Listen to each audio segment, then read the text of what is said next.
Welcome back to Ask the Skinny Guy Savior. I'm your host, Vince Del Monte. I'm taking your questions that are submitted on my Facebook page, which you can find at vincedelmontefanpage.com. All you need to do to get your question answered in an upcoming episode is to like the page, submit your question when I ask for them. Here we go. So this one is from Jake. What's up, Jake? He's got a longer question here, but it's a good one, so I'm going to answer it. There's a lot of discussion about steroid and or performance enhancer users versus natural bodybuilders. I use a pre-workout, and he's got the stuff in it in brackets, dim caffeine, etc., as well as BCAAs, carbolin, whey protein isolate, and creatine, and some other cool things he's got. I've always considered these to be natural, in quotations, in the sense that they are not steroids or artificial test boosters, etc. But where is the threshold? Would a bodybuilder using these products still be considered natural, or would they be grouped with steroid users? Or if there's a middle ground of bodybuilders who use high level of supplements but still avoid test boosters and steroids? Thanks. I don't think there's a middle ground. This is a great question. I know what you're asking. I believe you're 100% natural. These are natural supplements. All these things do is help optimize your hormones. A lot of these supplements you're taking are vitamins, minerals. They're things that help improve your body internally. That's the way to look at it. The things that you're taking are not going to raise your levels to super physiological levels like steroid doses do. If you were really concerned, you could take a drug test and see if you pass. You could do a show and you'll find out for yourself. But I actually know guys who take natural hormone therapy and they pass drug tests because they take their levels just to where their levels should be. They don't take them to the level that creates a super physiological response. So the things that you're taking are not going to create a super physiological response, which means I would consider you personally, I would consider you natural. Okay, next question goes to Bill Trainer. Bill asks, when you carb cycle, how much carbs should you eat on the carb load day and what kind? So you should double the carb intake. This is what I do. There's different methods. It depends on your level of leanness and your insulin, your ability to assimilate carbohydrates, break them down, your insulin sensitivity. So for me, I double my carbohydrate intake. So if I'm a low carb day, it was 150. A high carb day would be 300. This is something you can experiment with as well, but that's a good starting point. I use the same carb sources. A lot of people use carb cycling as an excuse to have a high calorie day when that's not the way it's designed. It's meant to be a high carb day. So carb cycling, what you want to rely on is your same carb sources that you use on the low carb days. Quinoa, brown rice, black beans, oatmeal, yams, different color potatoes, different color rices. Rotate them around. Don't stick to the same carb sources and take advantage of all of them. That's what I would do on your high carb days. Next question is from Nick Jennings.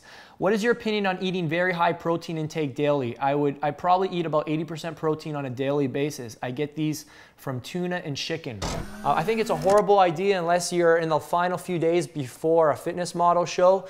80% protein is, I would say, overkill. I don't think you're getting any more benefit than, say, having 50% protein and then balancing the rest of your macros out with fats, which will help optimize your hormones better, which will help your body function better, help with your overall health, and even introducing some carbs for basic functions, brain function. So I think you're overkill in the protein, and I think it's a really bad idea to only have two protein sources, chicken and tuna. You're setting yourself up for food allergies, food sensitivities, and you're limiting your body to the weakest amino acid in each of those food sources. So you need to eat at least 5 different protein sources a day, or at least strive for more. You're going to get far better results eating a variety of protein sources, a variety of amino acids. So that's one thing I would encourage you to take seriously. Next question is from Wanju. Wanju wants to know, I've had training almost 4 years, but still got a problem with muscle gain. It's very hard. Yes, join the club. Gaining muscle is very challenging. It always will be. You have to understand your body has zero interest in building muscle. You have to solicit muscle growth. You have to give it a reason to grow, and you have to subject it to progressive overload, doing more than you previously done in terms of tension, reps, frequency, volume, load. There's so many variables you need to manipulate. Go to hypertrophymax.com, join the waiting list. You should definitely sign up for Hypertrophy Max, our program dedicated to building muscle for guys who've been training for an extensive period of time time and have hit plateaus. Next question comes from George. George wants to know, have you ever tried nutritive supplements? No, I haven't, and I've never heard of them. I do not know anything about them. I apologize, I can't help you there. I like the stuff at Blue Star Nutraceuticals. You can learn more about them at bluestarnutritionals.com. Okay, next question comes from Omar. Omar wants to know how to get rid of loose skin after weight loss. I'll be honest, man, this is a tough one because it depends to what degree it's been stretched. If you're young, I've seen a lot of young guys who've, got overweight and then lost the weight. They've been able to see it tighten up because the skin hasn't lost all of its elasticity. But once you get into your 30s, 40s, that skin starts to lose its elasticity. Big thing is your diet, how much vitamin E you have in it. You may even want to go see a doctor to get a second opinion on how much you're really dealing with, because this is a tough situation for some people. So sometimes you have to look at alternative measures. Sometimes it's not just doing a lot of crunches, doing a lot of ab work and giving it time. Sometimes all that can help, but to no avail. So I get a second opinion on it from a skin doctor who can give you a better assessment of your, what's going on there. Okay, the last question goes to Dejan. Dejan wants to know, what's my take on intermittent fasting? If I couldn't answer this enough times, but we'll do it again.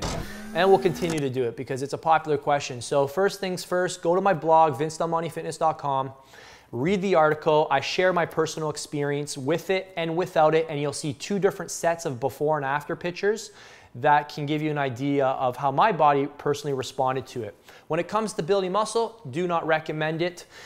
There's really no time and place for it unless you're using it as a way to manage your calories with extreme bulking, but that's something you can fix by managing your calories better.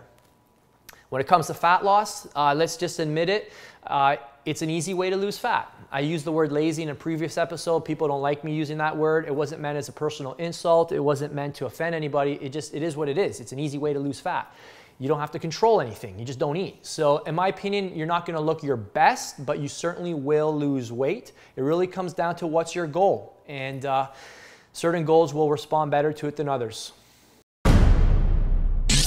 Thanks again for great questions, guys. We'll do some more in a future episode. If you're not a part of my free newsletter, go to vincedelmontefitness.com, join it now, grab the free gifts, make sure you're on it, and you're getting my regular emails to keep you updated on what's happening in Vinny D land. Thanks, we'll see you soon.